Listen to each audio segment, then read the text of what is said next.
Assalamualaikum warahmatullahi wabarakatuh. Selamat sore pemirsa, apa kabar Anda di sore hari ini? Senang sekali kami menjumpai Anda lewat program Kupas Tuntas bersama saya Muhammad Azril Nasution.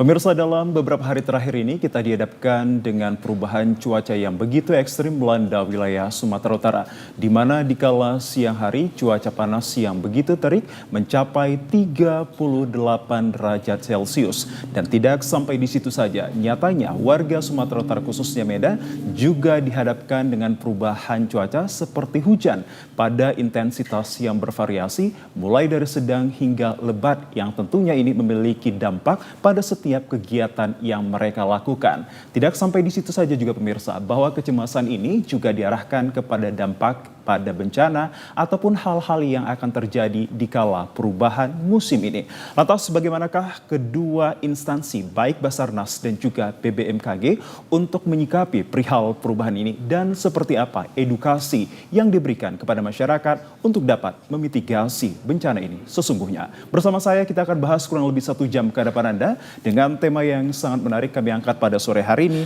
adalah antisipasi dampak perubahan musim. Untuk menjawab akan hal ini, telah hadir bersama kami kedua orang narasumber yang sangat ahli dan kompeten di bidangnya. Saya sapa terlebih dahulu kepada yang kami hormati Kepala BBMKG Wilayah 1 Medan, Bapak Dr. Hendro Nugroho ST, MSc. Assalamualaikum, selamat sore Pak Hendro. Kabar baik Pak? Alhamdulillah, kabar baik. Alhamdulillah. Terima kasih telah menyempatkan waktu untuk berbincang pada kami Pak. Ya, makasih. Dan yang kedua pemirsa, untuk mempertajam informasi kita perihal antisipasi dampak perubahan musim telah hadir pula bersama kami yang kami hormati Kepala Kantor Pencarian dan Pertolongan SAR Kelas A Medan atau yang biasa dikenal dengan Basarnas. Beliau adalah Bapak Heri Marantika, SH, MSc. Assalamualaikum, selamat sore Pak. Waalaikumsalam, selamat sore Bang. Kabar baik Pak? Alhamdulillah, sampai dengan hari ini sangat baik. Terima kasih pula telah menyempatkan waktu bersama kami untuk berbincang dalam program Kupas Tuntas terkait tentang antisipasi dampak perubahan musim. Dan pemirsa, sekali lagi kami informasikan bahwa tema kami dalam Kupas Tuntas sore ini adalah antisipasi dampak perubahan musim. Untuk itu saya akan langsung menuju ke Pak Hendro untuk memulai perbincangan menarik ini. Pak Hendro, belakangan ini wilayah Sumatera Utara khususnya di Kota Medan ini dihadapkan dengan cuaca yang begitu terik kalau bisa dibilang mencapai 38 derajat Celcius. Apa yang menjadi pemicu maka cuaca ini begitu luar biasa dirasakan masyarakat kita Pak? Ya, terima kasih. Dalam beberapa hari ini kita memang merasakan cuaca yang sangat terik ya. Dan diprediksi BMKG itu 2-3 hari ke depan itu masih akan suhunya masih sama. Nah, apa salah satu penyebab cuaca ini begitu terik? Karena kita lihat bahwa secara meteorologis bahwa tutupan awan ya di Medan dan sekitarnya itu sedang clear atau ya kalau bisa dibilang bersih gitu ya. Nah, ini mengakibatkan matahari itu langsung ke bumi. Nah, itu meningkatkan temperatur suhu di muka bumi. Suhu terutama di Medan dan sekitarnya. Nah, ini kenapa? Karena kita melihat bahwa kita melihat adanya divergen angin. Jadi kalau biasanya tuh pembentukan awan-awan hujan itu konvergen, tapi ini divergen. Jadi angin-angin itu menyebar. Jadi menyebar keluar dari Sumatera Utara. Dan inilah yang menyebabkan matahari dan penumpukan awan di siang hari itu menjadi clear. Nah, tetapi itu perlu diwaspadai juga bahwa sore hari sampai malam hari karena awan konvektif itu begitu panasnya sehingga pada sore atau awan hari itu menimbulkan konvektif. Setuju. Nah, sehingga pada sore atau malam hari itu malah hujan. Nah, ini ciri-ciri dari musim pancaroba bahwa kita menuju musim kemarau. Jadi di Sumatera Utara ini ada kita empat musim ya, karena kita ekuatorial. Jadi pada bulan Februari itu puncak musim kemarau pertama, kemudian bulan April, Mei itu adalah puncak musim hujan pertama. Ya. Nah, bulan Juli, Agustus itu puncak musim kemarau kedua, dan bulan November, Desember itu puncak musim hujan kedua. Nah, ini pergerakan awan ini, jadi kita bergerak dari musim hujan pertama ke musim kemarau kedua. Nah, ini adalah ciri-ciri musim pancaroba, itu adalah hujan dan petir di sore atau malam hari. Jadi ini adalah ciri-ciri khas. Nah, nanti di bulan Juli, Agustus itu kita memasuki fase puncak musim kemarau. Oke. Bisa dikatakan bahwa apa yang tengah dihadapi oleh masyarakat kita terhadap perubahan cuaca ini disebabkan oleh minimnya tutupan awan, begitu ya Pak? Betul. Dan kurangnya dengan dinamika atmosfer sehingga langsung menyentuh permukaan bumi, dan sinarnya inilah yang dianggap untuk panas sekali di tengah-tengah kehidupan masyarakat ini. Baik Pak Hendro, sebelum ke Pak Heri Marantika, lantas sejauh ini apakah ini sudah dikatakan ekstrim begitu? Karena beberapa hari belakang ini kita dihadapkan dengan ada 37 derajat Celcius, 6 dan kemudian 38 derajat Celcius. Ini cuaca ekstrim. Kata ekstrim sudah bisa diselamatkan, Pak? Tidak. Jadi ini adalah fenomena tahunan ya. Karena kami mencatat bahwa untuk data suhu tertinggi pada tahun kemarin itu 38, derajat Celcius. Itu pada bulan Juli. Jadi ini adalah fenomena normal. Fenomena normal. Jadi di kita itu tidak ada, kalau dikatakan gelombang panas ya, yang heboh-heboh itu gelombang panas, bahwa di Indonesia, Kepulauan Indonesia itu tidak ada serangan gelombang panas. Mengapa? Karena ada kuler-kuler pendingin, yaitu di lautan. Nah, itulah menjadi kuler pendingin dari temperatur yang di darat. Beda dengan di benua. Nah, di benua itu panasnya langsung ke bumi, dan itu tidak ada pendinginnya. Nah, itulah yang menyebabkan salah satu penyebab mengapa di benua India dan sebagainya itu diserang gelombang panas. Dan hal ini sebenarnya berapa lama berlangsungnya? Kalau Anda tadi katakan bahwa ini 3 hari, dan kemudian kapan nih Pak berakhirnya agar masyarakat kita mengetahui secara informatif perihal ini? Diperkirakan BMKG itu 2-3 hari ke depan masih sama temperaturnya. 2-3 hari ke depan. Jadi untuk masyarakat harap tenang gitu ya. Terus memakai payung kalau keluar ruangan, aktivitasnya memakai payung. Terus meminum air putih secukupnya, memakan buah, jadi untuk mengurangi dehidrasi gitu ya. Jadi hal-hal tersebut bisa dilakukan, dan kita beraktivitas normal aja gitu. Jadi dan pantau terus info BMKG. Hari ini cuacanya bagaimana, temperaturnya bagaimana, itu kami selalu menginfokan kepada masyarakat.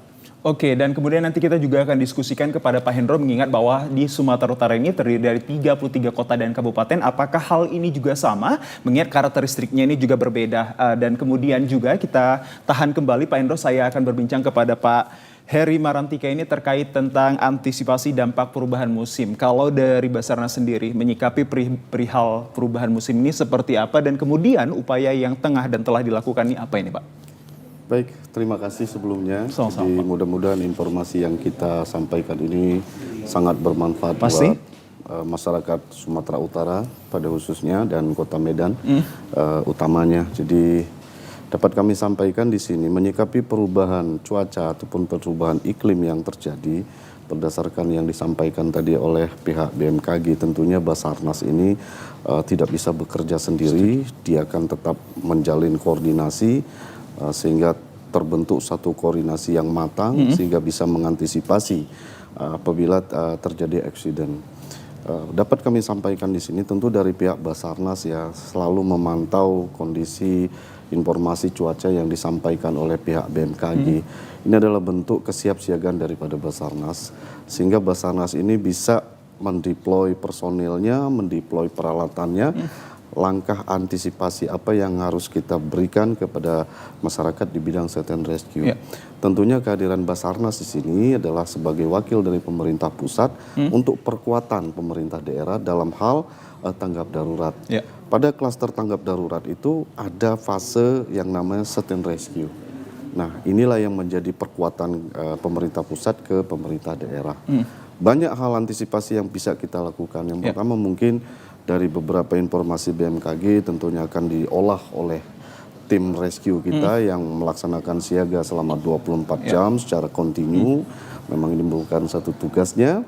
Kemudian data diolah dan kita tentukan, kita mapping peralatan, tempatnya. Kemudian pada akhirnya nanti bisa digerakkan dalam situasi yang cepat, tepat, sesuai dengan SOP yang ada. Oke, sejauh ini langkah apa Pak yang telah dilakukan mengingat bahwa BMKG ini telah menginformasikan ini akan berlangsung 2 atau 3 hari ke depan begitu dengan cuaca panas yang diperkirakan ini mencapai juga 30 derajat Celcius, 38 derajat Celcius gitu. Baik, antisipasi yang sudah kita lakukan saat ini, yang pertama data ini kan sudah masuk dari BMKG ya, jadi kita olah.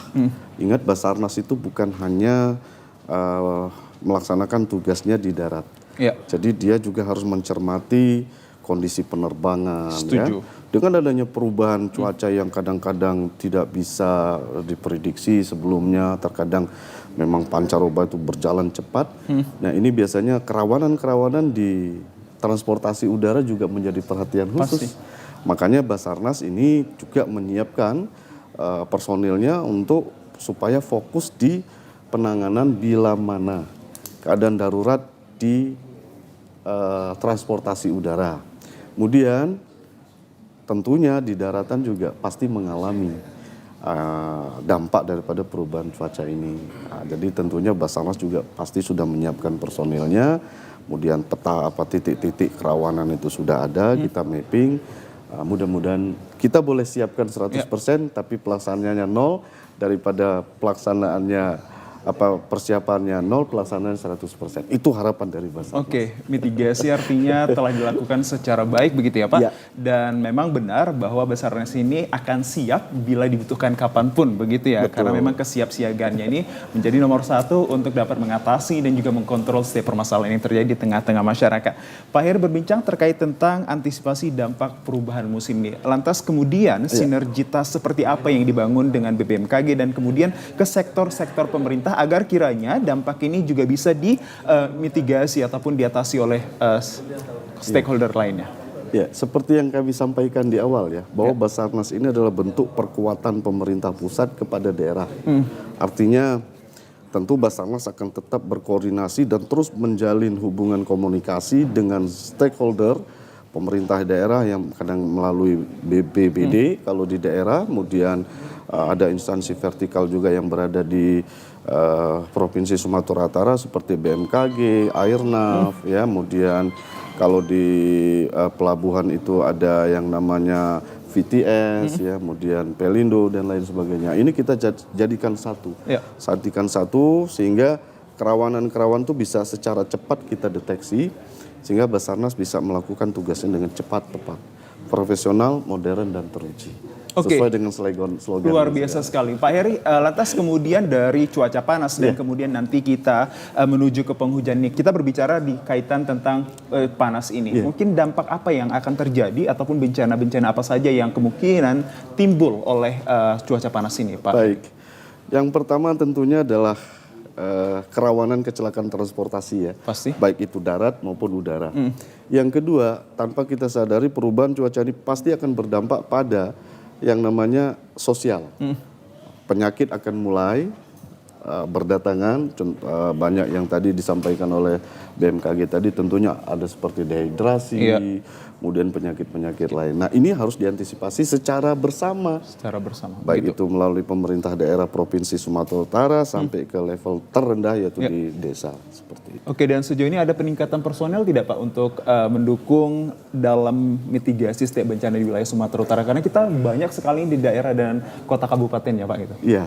Kalau untuk personil kekuatan di Sumatera Utara kami rasa cukup. Yang perlu ditingkatkan adalah kemampuan personil itu untuk mengantisipasi.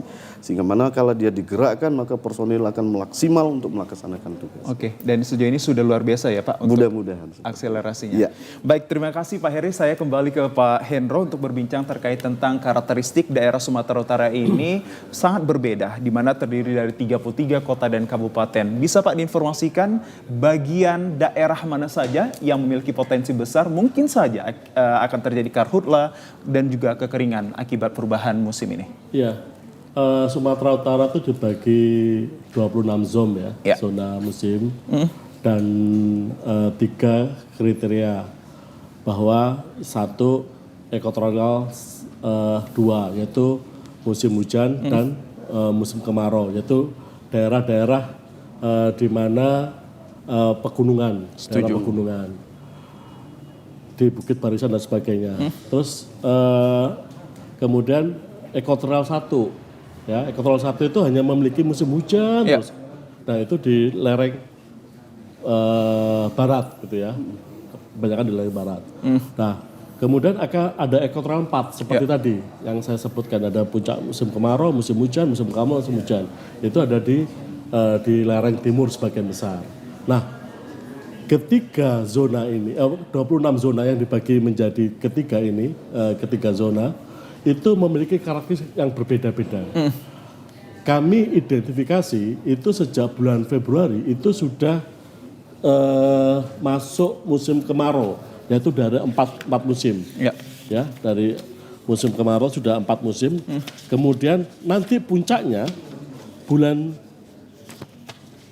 Juli ya, itu adalah hampir sebagian besar Sumatera Utara memasuki musim kemarau, yaitu 14 zom, gitu ya, 14 zom. Nah, ini ada dari bulan Februari, Maret, Mei itu sudah bergerak, zona pergerakan musim kemarau ya, dua zona musim, Nah, musim bulan Juli itu bergerak menjadi 14 zona musim. Nah, hal ini adalah yang perlu kita waspadai itu di daerah-daerah yang di bawah normal. Di bawah normal. Artinya apa? Di musim kemarau ini kalau di bawah normal, kita identifikasi normalnya. Normalnya itu adalah sifat musim hujan atau sifat musim kemarau yang kita hitung dari rata-rata normal itu dari tahun 90 sampai tahun 2020. Berarti 30 tahun. 30 tahun. Kita normalnya itu bagaimana gitu ya. Nah, normalnya yang di bawah normal itu berarti kalau di bawah normal musim kemarau artinya itu akan mengalami musim kemarau lebih parah. Gitu ya, atau lebih lama. Nah, itu ada di 4 daerah, 4 wilayah. Setuju.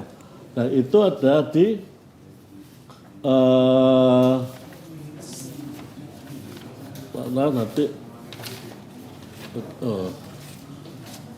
daerah Medina, Palas Utara, kemudian Simalungun daerah begitu? Sibalungun, ya. Dan Pakpak? Enggak. Aduh, tadi saya ada catatannya tuh. Boleh. Sebentar ya. Saya pegang catatannya. Oke. Jadi daerah yang awal musim kemaraunya itu lebih panjang yaitu daerah Tapanuli, ya, Padang Lawas, Medina dan daerah Samosir. Ya, itu. Jadi perlu diwaspadai daerah-daerah situ. Jadi karena panjang musim kemarau itu sampai selama 3 sampai 4 lebih dari 4 dasarian. 4 dasarian itu berarti kan 1 dasar itu 10 hari ya.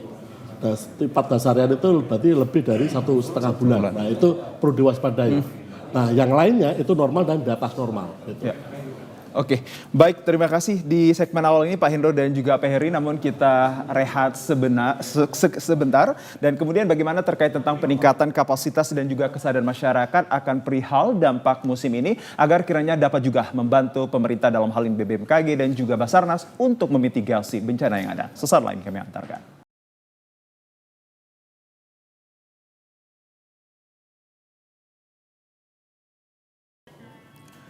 Ya, pemirsa, Indonesia dikenal sebagai negara tropis yang terletak di garis khatulistiwa. Secara umum memiliki dua musim, yakni musim kemarau dan juga musim penghujan, yang kiranya ini dikenal juga dengan istilahnya adalah masa-masa pancaroba. Lantas untuk menghadapi dinamika perubahan cuaca ini, dari pemerintah tampak sudah geliat untuk melakukan sejumlah langkah dalam hal antisipasi dan bahkan mitigasi bencananya. Namun hal ini tidak akan dapat terrealisasi dengan baik bila masyarakat juga tidak berperan aktif untuk mendukung segala sesuatu kebijakan maupun mitigasi yang dilakukan oleh pemerintah ini. Lantas bagaimanakah kemudian peningkatan kapasitas dan kesadaran masyarakat perihal menghadapi perubahan cuaca ini? Saya menuju ke Pak Heri selaku Kepala Basarnas. Pak, ini sangat penting sekali untuk peningkatan kapasitas dan juga kesadaran masyarakat kita agar kiranya ini bisa membantu pemerintah dalam hal ini BBMKG dan juga Basarnas. Begitu ya Pak? Setuju dengan hal demikian? Seperti apa ini tanggapan Anda, Pak? Kami dari Basarnas tentunya sangat sependapat dengan yang disampaikan tadi bahwa peran penting masyarakat itu adalah kunci utama. Iya. Sehingga dengan adanya perubahan iklim ini yang dimana memang pada puncaknya nanti kemungkinan Juni atau Juli nanti akan puncak kemarau ya. Ini memang dikhawatirkan ini akan terjadi kekeringan. Iya. Sehingga berdampak seperti apa yang namanya bencana seperti kebakaran lahan hutan ya, kebakaran lahan hutan. Nah di sini peran Basarnas itu sekali lagi kami sampaikan bahwa Basarnas itu tidak akan mungkin bekerja sendiri. Ya.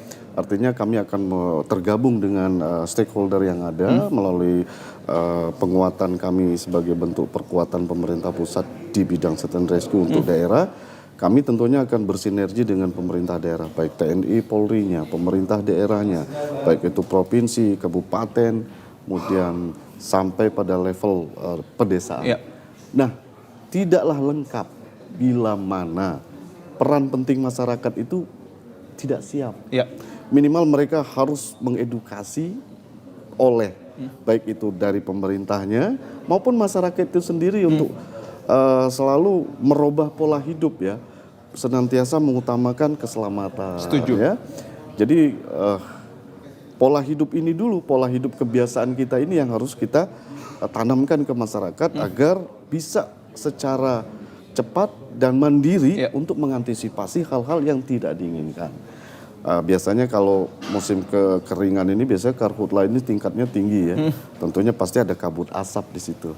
Nah ini kan juga peran penting masyarakat ya supaya pada saat kering-keringnya nanti puncak kekeringan ya jangan sering-sering membakar lahannya atau jangan sering-sering namanya tidak menimbulkan titik-titik api begitu ya Pak? Ya dalam kesimpulan seperti itu. Tentunya pemerintah daerah baik provinsi, kabupaten sampai ke desa-desa pasti punya cara langkah-langkah antisipasi dan mungkin bisa sudah dilaksanakan saat sekarang ini. Oke, dan sedikit saya informasikan berdasarkan dari apa yang saya baca bahwa beberapa daerah di wilayah Sumatera Utara ini termasuk dalam Madinah, Paluta, dan juga kemudian daerah Simalungun ini adalah daerah yang memiliki potensi besar terhadap karhutla dan juga kekeringan. Lantas sejauh ini gambaran dari Basarnas sendiri untuk memetakan hingga memitigasi bahwa daerah tersebut menjadi fokus dan juga menjadi informasi yang sangat fokus diinformasikan oleh BBMKG bahwa daerah itu potensinya besar sekali karhutla. Seperti apa ini Pak? Kemudian? Baik, kami sampaikan di sini ya Bang ya. Jadi Basarnas ini kan vertikal dia. Ya.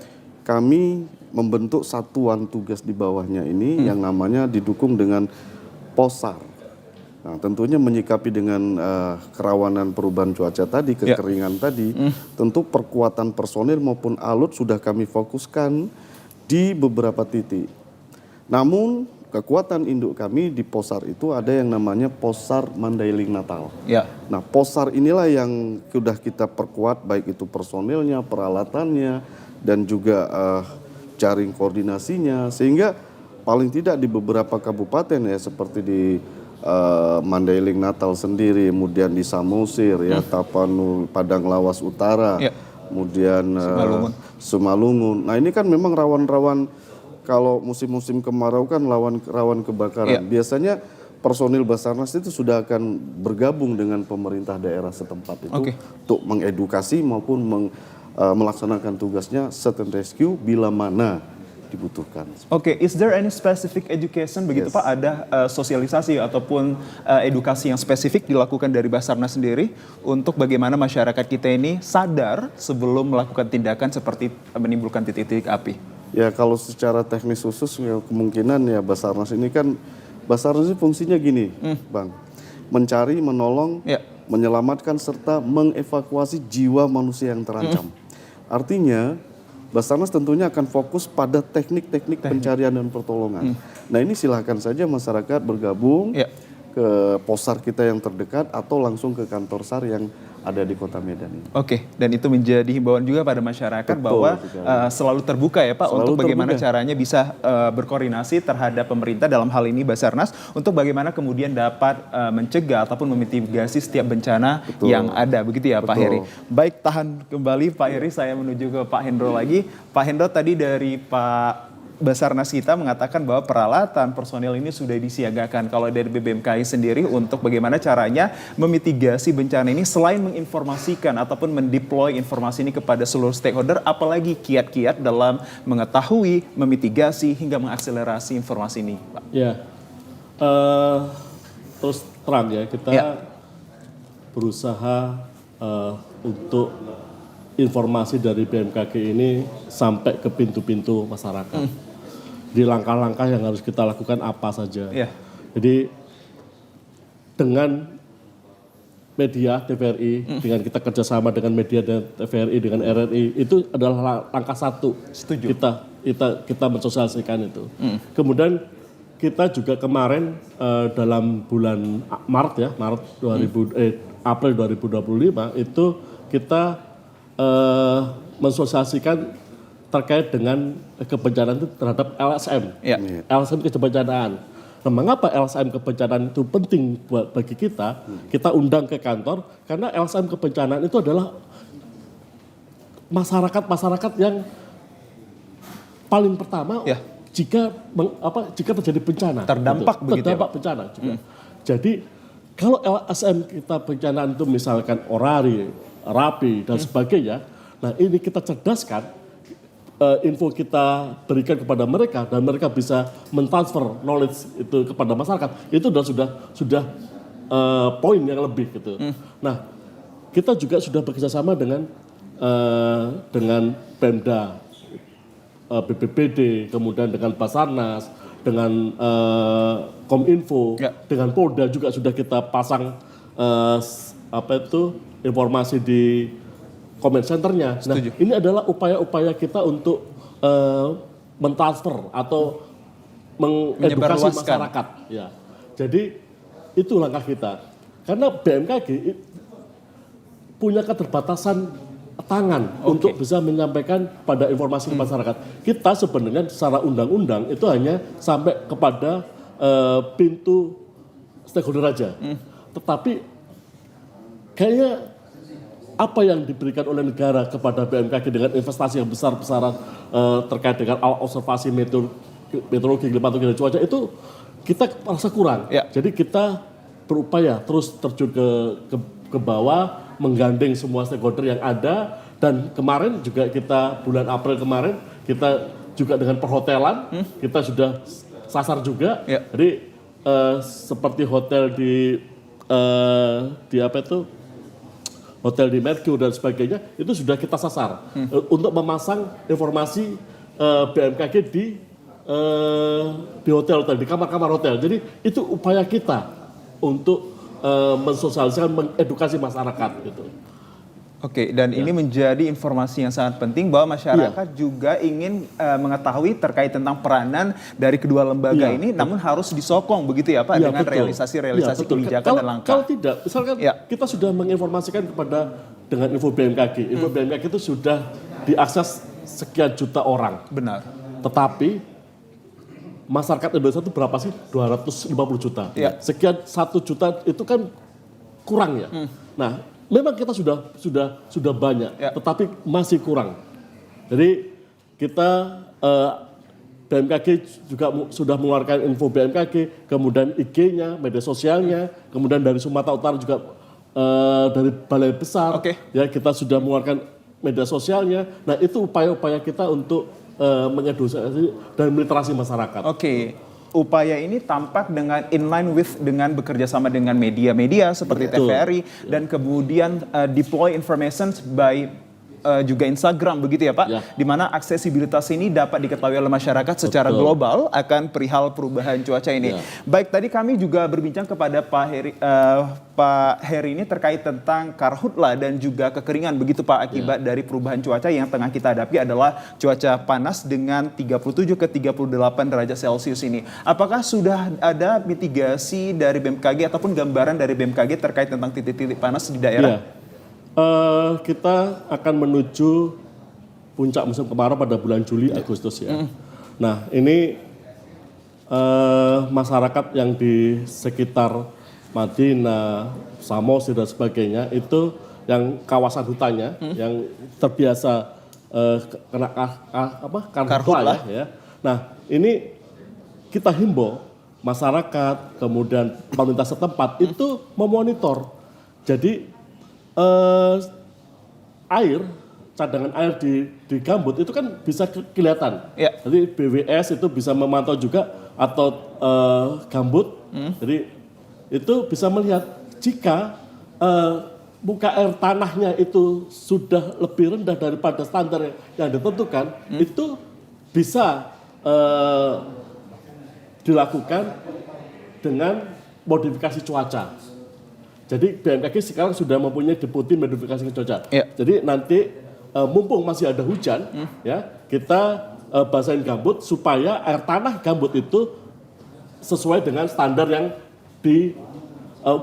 basah gitu ya. Jadi nanti kebakaran itu tidak akan terjadi. Kalau itu di bawah standar, nanti kan kebakaran itu mudah gampang terjadi. Nah itu satu. Kita menghimbau pada masyarakat kepada Pemda nanti dipantau itu tanah gambutnya, kalau lebih kering kita bisa menyurat kepada BMKG atau ke BNPB untuk membantu dengan modifikasi cuaca. Jadi akan kita lakukan modifikasi cuaca mumpung masih ada hujan di Sumatera Utara ini. Kalau tidak ada hujan udah nggak bisa ngapa-ngapain kita gitu. Nah, yang kedua membuat parit-parit. Parit-parit. Jadi parit-parit itu untuk apa? Untuk pengairan. Jadi untuk kalau terjadi kebakaran hutan gampang untuk disiram lahannya yang kebakaran hutan itu tadi. Dan sangat luar biasa sekali dari kedua narasumber kami ini telah menginformasikan perihal perubahan cuaca ini yang tentunya ini diantisipasi dengan sejumlah langkah-langkah konkret dan tentunya ini diharapkan dengan koordinasi dan juga kooperatif dari berbagai pihak utamanya masyarakat yang kemudian dapat mengakselerasikannya dalam setiap langkah mereka. Salah satunya dengan tidak menimbulkan titik-titik api di mana saat ini karhutlah dan juga kekeringan juga berpotensi hadir di wilayah Sumatera Utara. Lantas sejauh ini dari kedua instansi ini apa yang menjadi tantangan hingga rintangan untuk setiap langkah yang diambil mereka? Kita akan hadirkan sesaat lagi.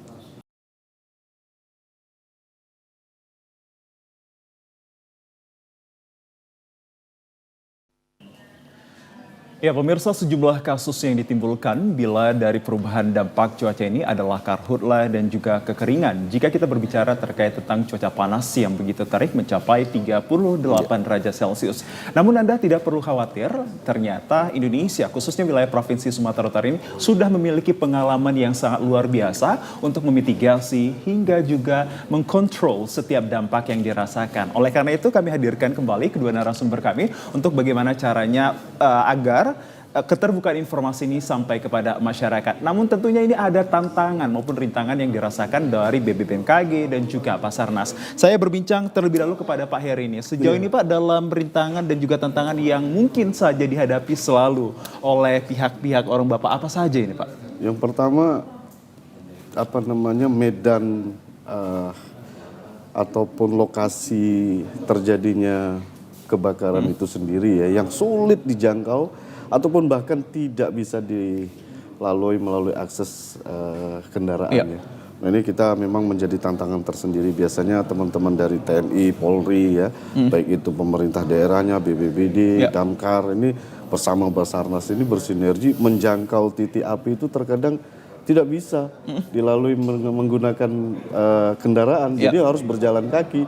Di mana medannya ya medan sebenaran, jadi memang perbukitan harus nyebrang sungai terkadang baru ketemulah titik api yang kita tuju. Nah ini tantangan tersendiri dari geografi bentuk daripada karakteristik daerah Sumatera Utara. Kemudian tantangan berikutnya adalah ketersediaan kantong-kantong air ini ke lokasi ini memang terkadang tidak tersedia. Nah ini yang menyulitkan kita. Terkadang kita harus ikut manual juga memadamkan api dengan cara apinya dipukul-pukul. Nah ini juga terkadang menimbulkan dampak tentunya sesak nafas untuk tim SAR gabungannya itu. Nah itulah salah satu beberapa tantangan-tantangan yang menjadi pengalaman kita bersama ya.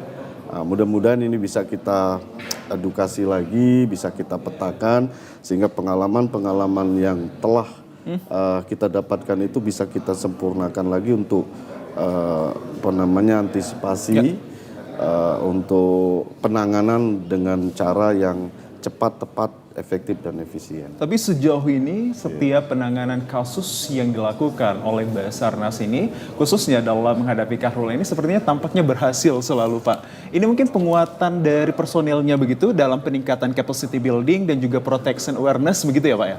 Bisa dikatakan begitu, tapi lagi-lagi Basarnas bukanlah Superman. Basarnas adalah super tim. Artinya keberhasilan ini ya keberhasilan pemerintah Provinsi Sumatera Utara didukung oleh pemerintah Kabupaten 33 yang kita sebutkan tadi. Ini adalah keberhasilan bersama. Baik, ini artinya kooperatif dan juga kolaborasi ya Pak. Betul sekali. Layaknya tagline Sumatera Utara ini kolaborasi sumut dalam setiap langkah dan juga kebijakan yang diambil dalam menghadapi situasi dan kasus apapun yang ada di wilayah Sumatera Utara. Nah ini juga sangat penting sekali Pak untuk kita informasikan Pak Heri terkait tentang keterbukaan informasi yang datangnya dari masyarakat menuju ke orang Bapak ini. Setiap ada kasus kebakaran hutan, kekeringan ini, sudah seperti apa sebenarnya masyarakat kita dalam menyampaikan informasinya? Mereka sudah transparankah atau mereka ini tidak akurat begitu? Baik ya. To be honest. Kami dapat sampaikan di sini ya. Jadi mudah-mudahan ini juga bisa ditonton lebih banyak oleh masyarakat Provinsi Sumatera Utara ya. Jadi sebelum kami berikan tanggapan terkait hal tadi, jadi dapat kami sampaikan juga sekaligus kami edukasi masyarakat Provinsi Sumatera Utara ya. Jadi ingat loh, dampak daripada kebakaran hutan dan lahan ini ingat bahwa di Provinsi Sumatera Utara ini punya satu bandara internasional. Setuju. Dan beberapa bandara perintis ya. Dan satu pesawat itu mohon maaf Pak, kita bandara internasional ada dua. Ada dua. Silangit dan juga Kolkam. Nah, ini menjadi fokus juga nih, menjadi tanggung jawab bersama. Dan satu pesawat itu merupakan perwakilan dari negara. Jadi kalau ada pesawat dari Singapore Airlines masuk ke Sumatera Utara, berarti Singapura itu berada di Provinsi Sumatera Utara. Setuju. Dampak dari nah ini kan gitu kan? Dampak dari ketidakdisiplinan masyarakat kita ataupun petani-petani kita dengan membakar lahannya, dengan susah kita berikan pengertian, menimbulkan asap sehingga penerbangan-penerbangan ini terganggu. Itu sama dengan kita membuat Provinsi Sumatera Utara ini dan berdampak secara nasional mengkhawatirkan dunia internasional. Artinya Basarnas di sini di samping nasional dan internasional dia tetap akan menjaga ini. Nah, sebelum kami masuk ke masyarakatnya, kami lebih baik menghimbau masyarakat untuk di saat musim kemarau agar berhati-hati saat membakar lahannya.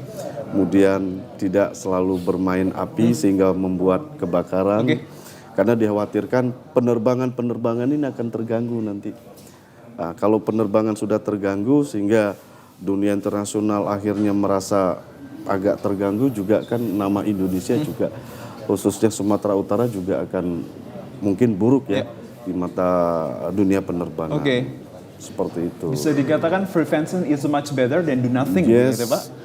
Pencegahan lebih baik daripada tidak ada melakukan apapun yang kemudian masyarakat ini diam dan tidak mengerti perihal terkait tentang lokasi dan juga karakteristik daerah ini menimbulkan titik api dan kemudian menimbulkan hal-hal yang berdampak negatif begitu ya Pak Heri. Jadi kembali ke pertanyaan tadi, apakah masyarakat Sumatera Utara sudah pelan-pelan mengedukasi dirinya? Saya pikir dengan peran pemerintah daerah tadi, masyarakat Sumatera Utara semakin cerdas dan semakin sadar.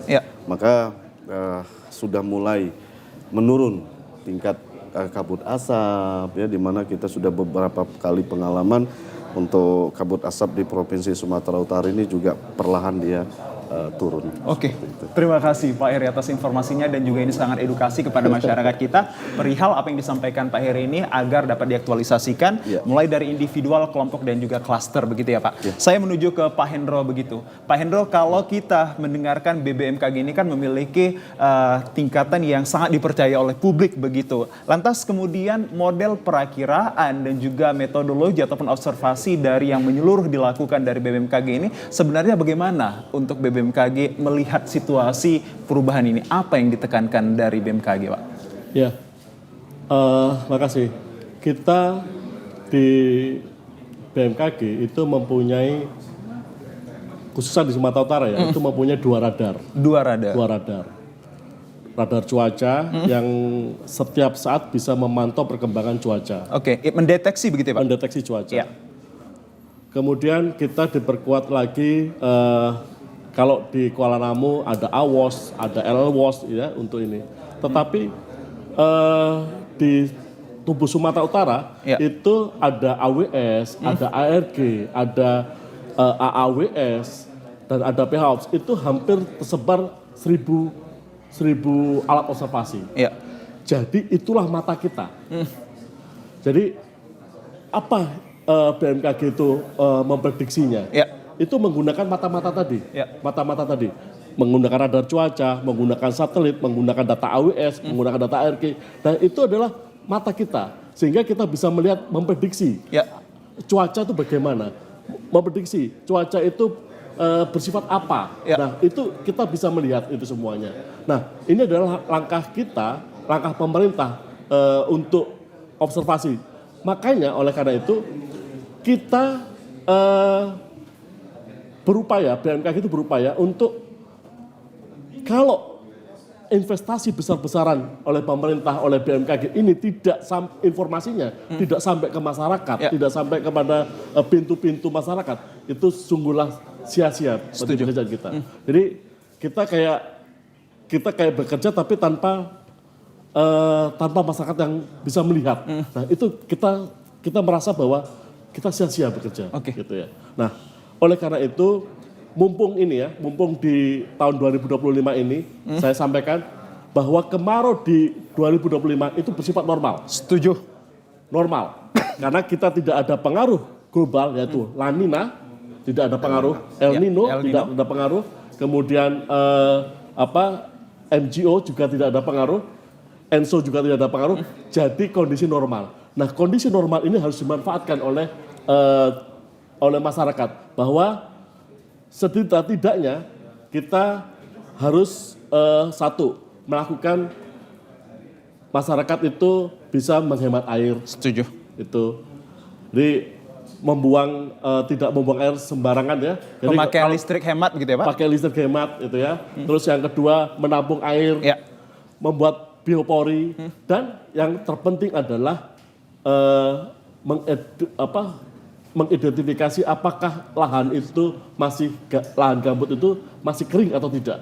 Jadi kalau sudah kering, mari kita berupaya sebesar-besarnya supaya nanti waktu masuk musim kemarau itu tidak terjadi kebakaran hutan dan lahan. Baik, terima kasih Pak Hendro. Unfortunately we are arriving in the last section. Terima kasih atas informasi yang telah kedua narasumber berikan dari Pak Hendro dan juga Pak Heri perihal tema kita adalah antisipasi dampak perubahan musim. Siogianya atau seluruh informasi yang telah disampaikan dari pihak-pihak yang terpercaya ini dapat kiranya memberikan dampak yang positif terhadap langkah dari setiap masyarakat untuk melakukan sesuatu, terlebih tidak menimbulkan api di masa musim yang sangat panas ini. Demikian yang dapat saya sampaikan melalui kehadiran kedua narasumber kita ini. Terima kasih atas informasi dan juga kebersamaan Anda, dan terus saksikan untuk Kupas Tuntas yang tentunya hadir pada setiap hari Senin dengan tema-tema yang sangat menariknya. Akhirnya saya Muhammad Azril Nasution. Selamat sore dan sampai jumpa.